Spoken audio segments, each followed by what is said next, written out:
Morning, fellas, folks. How are you? Hope you're all okay. So, I apologise for not many updates recently. In fact, no updates recently. I haven't even been able to do me monthly update.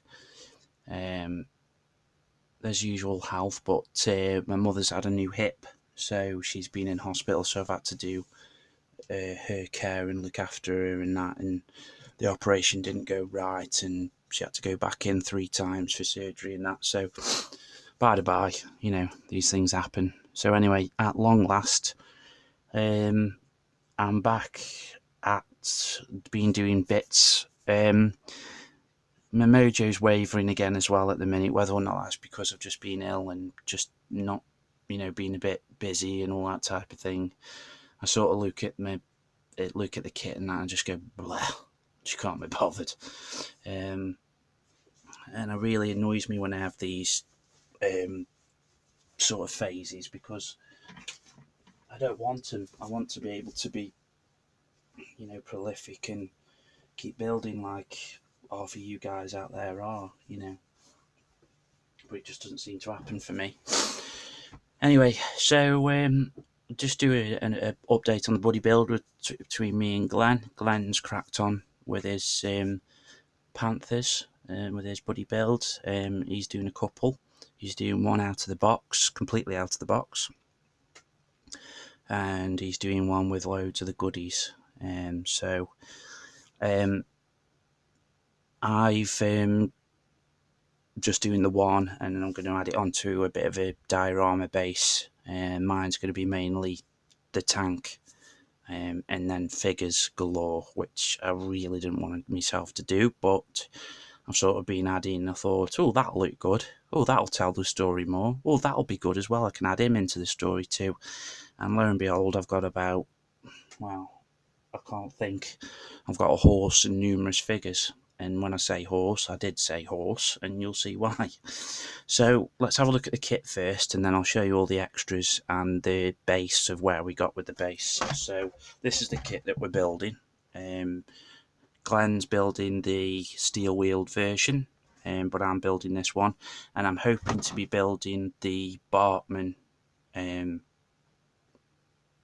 Barkmanns Panther. He was a tank ace for the Germans. Very interesting story, which if I next time I do an update, I'll read the story to you so you know. But yeah, so let's have a look where we are.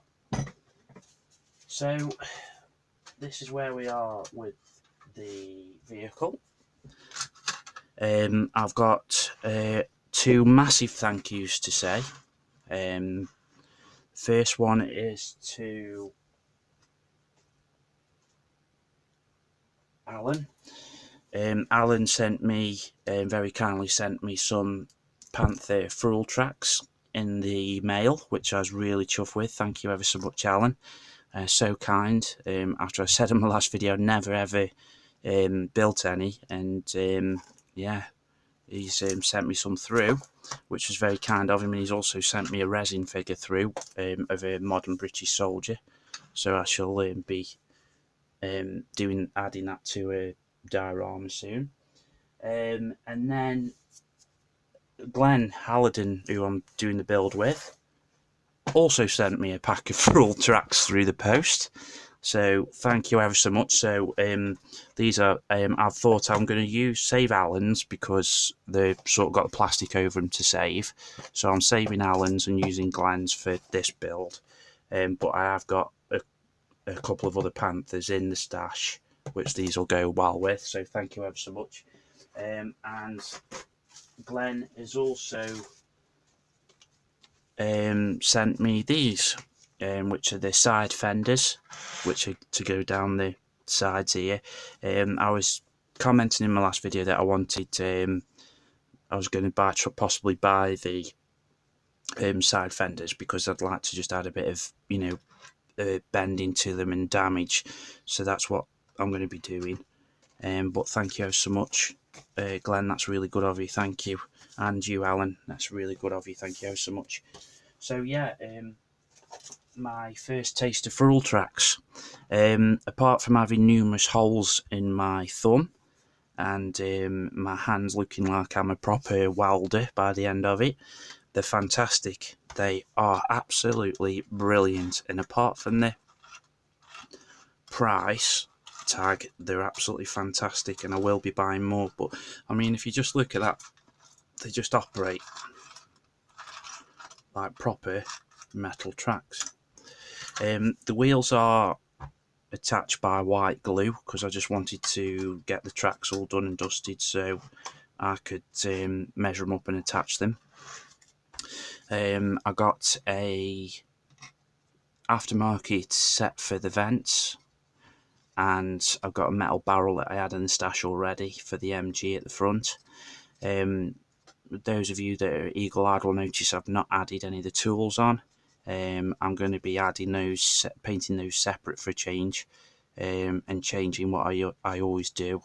I always paint them on the tank just to save paint and to save time, but I thought for a change I'm going to paint them separately. I've got a few, let's just get them out. I've got a few extra tools left over from a couple of dragon kits that I've built before, so I shall be using those tools on for as best as possible, because the Tamiya tools are very good, and they're okay, well detailed and that, but obviously we all know Dragon's tools are, well, Dragon's kits are very well detailed, so I shall be using those for the tools, and then what tools I need from the kit I'll obviously add. I made a bit of a boohoo on the exhaust at the back here. You cut the brackets out and they've got like sort of big chunks that look sort of as though they're extra sprue that you need to chop off and trim to make them fit. So of course I've attached them on, but they're actually part of the kit, so there's a bit of a gap between the exhausts there. But I will figure that out somehow, just make them look a bit damaged. There's a couple of tow hooks on the back that are from the Dragon Tiger, I think. I've also scratched the bottom here. I don't know if you'll see all that well. And at the front, I've scratched it so it's all ready for damage from the tank, from just everyday damage. And I've also, underneath where the tracks are, I've dented and damaged in there with just a normal scalpel blade. I shall take the tracks off and paint and weather those. I was going to add the burnishing fluid, but I've only got a little drop left of that, so I should get myself a bit more. But I won't be adding that to this build because the tracks are all put together now and it'll just look a bit odd because there'll be patches where it's not burnished, so I shall just paint and weather them as normal. Apart from that though, the build's gone typical Tamiya, beautiful, can't moan at all.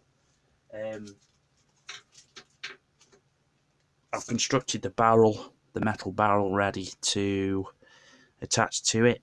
The kit barrel is like two halves attached together, and there's no separate muzzle, it's all just one piece, two pieces to stick together. So I thought it was a bit of a downgrade really for Tamiya, so I've just bought a cheap barrel. So that was RB barrel, so that's all nicely ready to go, that's all fixed up. Of course, anybody that's built RB barrels, metal barrels, will know that they don't come with instructions, so you sort of have to look at your reference materials and stuff. So the figures that I'm going to use are, I've built one of the kit figures, because he's going to sit on the edge of the turret, so that's one. And I'm also going to use the figure kit from this kit that I had, which is the German Elite Infantry from the Ardennes, 44-45, which are those there. Can't really see all that well. I've constructed a lot of them. Let me just put all these away. I'm sorry I'm oohing and ahhing a lot, it's just I'm still flued up. I can't concentrate all that well at the moment. So that's the figures all made up from there. I've just got to attach the weapons, which the weapons I've done. I've just got to attach a few of the straps and bits and bobs, which I've attached for some of the other figures. So I've got to do that. But apart from that, they're all ready to go. They're nice figures. You can tell that they're some of the older dragon figures, I suppose. I've sort of put dents and nicks in some of the helmets, so that's ready. But yeah, they're okay, not too bad, well detailed. The Tamiya one's very well detailed. For Tamiya, excellent. I love that. He looks fantastic. In fact, he looks better than the dragon ones. And then one of the other figure sets I wanted to add was this.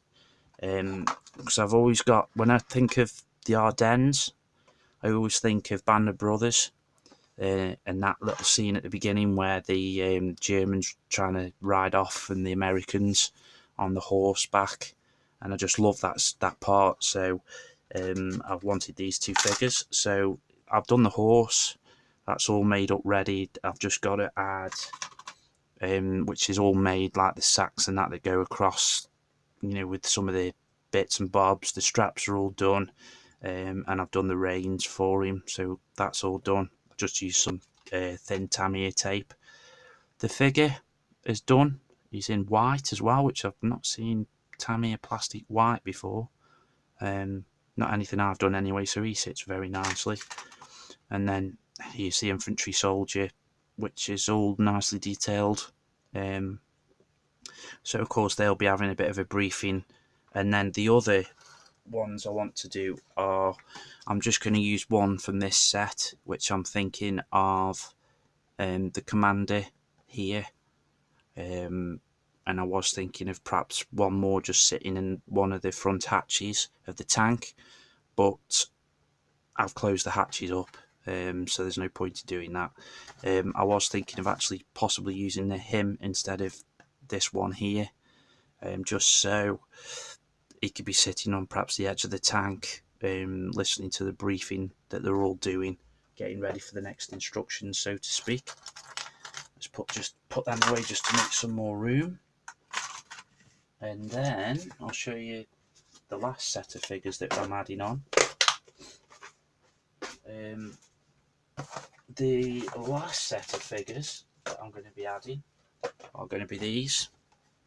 The Fallschirmjäger Division for the Ardennes, 1944.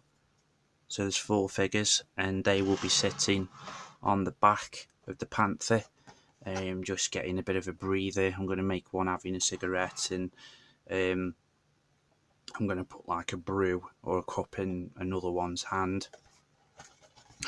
But they seem, nice, nicely detailed, and it'll be quite interesting to perhaps do the jackets too. I've not sort of done that type of camouflage before, and one or two of them I think I might do white trousers, for camouflage reasons, because I'm going to add a bit of snow onto the diorama, because of course the Ardennes was through December time, so with that. What else have we got now? I ordered some of these that I found. Hello doggy do. My dog's just come in. Which are photo etch, and you sort of cut it out, but it's reusable photo etch, so you can use the airbrush and the like stencils to add on, and they've got all the unit markings sort of there, and you've got the different types of swastikas and a couple of other things there that you can add in the numbers. So they'll be. I just fancied trying them out, so I don't have to rely on decals to sort of for the markings and that of the tank. I just thought it'd be a nice try. I mean, they might be completely crap, but we can always give them a go and see what they're like. So for the Diorama Base, this is where we are at the moment with the Diorama Base. There's going to be a picture frame around it. And this was my idea. And these are like curbstones, which will be obviously on the curb there. And I was going to have sort of the tank, which does look a bit overly sized really, but it's only going to be a small one. And then I'm just thinking though, with all the figures on and the horse and everything, it might be a bit too busy. But of course it's not built up yet, so I was just going to have a bit of rubble and sort of a broken wall over here, with the odd few bits of puddles on the, you know, and some snow up the curbs and on the ground, and then perhaps a little bit of long grass here. The grass I'm doing is basically chalky white. Ian White's what he found is basically some garden string. You tie it into a knot about the length that you want, then cut it off. So there's your knot, and then you just basically pull it apart, and then you can chop it off, and then there's your bit of grass for the length that you want. You know, you can style it and do whatever. So that's my idea, and that's going to sort of go up here, and I'm thinking of adding a bit of a fence or something there, and then I may add a sort of either a signpost or some sort of street light here with a lot of rubble and bits and bobs, I think there. And I might even put perhaps one of the soldiers here, one of the figures that I've said I'm going to do, just on the side there. But I don't know yet. I can't make my mind up. I might even completely scrap this part here. This is from like Model Railway. It's like tarmac, and that's just photo. That's just plastic card. And I'm thinking of doing a cobbled road, and make the road a little bit bigger, as though it's like a back street, and then just add a bit of a brick wall or something and leave it at that. I'm not too sure yet. But I'm not too sure. I purchased some of this puddle stuff from eModels. It's the AK stuff.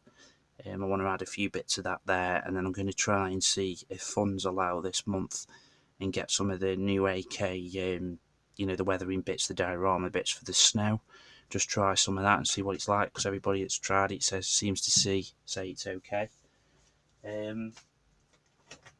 This is all the reference material that I'm using for the build at the minute. There are a couple of other bits. I was going through this and using the AK for just some ideas of the colours and stuff. They are really good. I mean, I know a few people have put on forums that it's not 100% accurate, but the second SS Panzer Division was the one that Barkmann was sorry.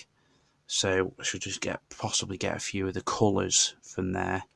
The colours that I'll be using, I don't usually like AK because I think they're too thin, but that's perhaps one colour. This one I might try for a change, just give it one last go and see if I like them or not, because I always spray with Tamiya, swear by Tamiya, so I know that works.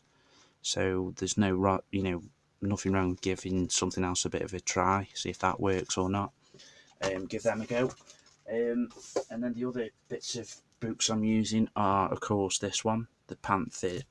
I call this a Panther Bible. It cost me an absolute fortune. There's only 2,000 made, I think.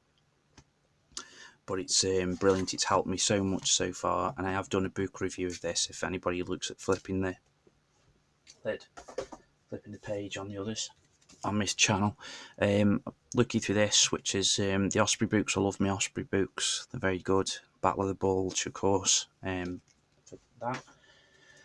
And this is one of two books that I've got. Thick. You can get it from the Works. It says it costs £30 in Britain, but I actually got it for I think £10 from the Works, which is a great cheap little bookshop, and it's just great little bits of info, you know, and it really is good for your reference materials. And then another line of books that I love for images are these Images of War books for reference material. They're fantastic. I mean, the pictures really are great. And then obviously the more modern, you can get them all on modern war zones as well. Like I did have one on the Abrams, the M1A1 Abrams. So of course some pictures in those are in colour, but these are just absolutely fantastic reference material books, and they're really cheap too. If you go on Amazon or eBay and put images of war in, you can get them for second hand really cheap, you know. So I got that one through the other day. I think it was supposed to be £12.99, but I got it for £1.54, I think, and it's a good book. And then one of the other ones I'm using is the Panther tank. Of course, this has got all different versions of Panther. And then the last one I am using is this one. It's one of the MiG ammos. It was released for the Meng Panthers that have just come out. But again, you know, you got proper colour photographs. And I know, okay, they're from, I think that was from, is it the Panther at Bovington? Yeah, it is. But of course, obviously, you know, it's been repainted and whatever else. But you know, you can see how the bolts are and all that type of thing, and how they looped. But yeah, it's got all great little things, and then you've got your different colour call outs here at the back, and it's all about the author there as well. And this costs £13.99, I think. I think I got Greg Riley one of these too. You know, and it's just a great little book for such a good price as well. You know, and it's full of references. It's got all the proper colours in that they wear and all that type of thing. So it's well worth it. So there you go. I think that's about it for the first update. So I apologise for not being, you know, fully energetic and enthusiastic. I'm just, like I say, still laid up under the weather a lot. So hopefully the next one will be a bit better. I'm sorry I've dragged on as well, but I thought if I get the reference material and everything out the way now, I don't have to show it in future updates because you know what I'm using. So anyway, guys, that'll do for now. So hope you're all well, hope you'll stay safe, and may the force be with you. See you. Bye.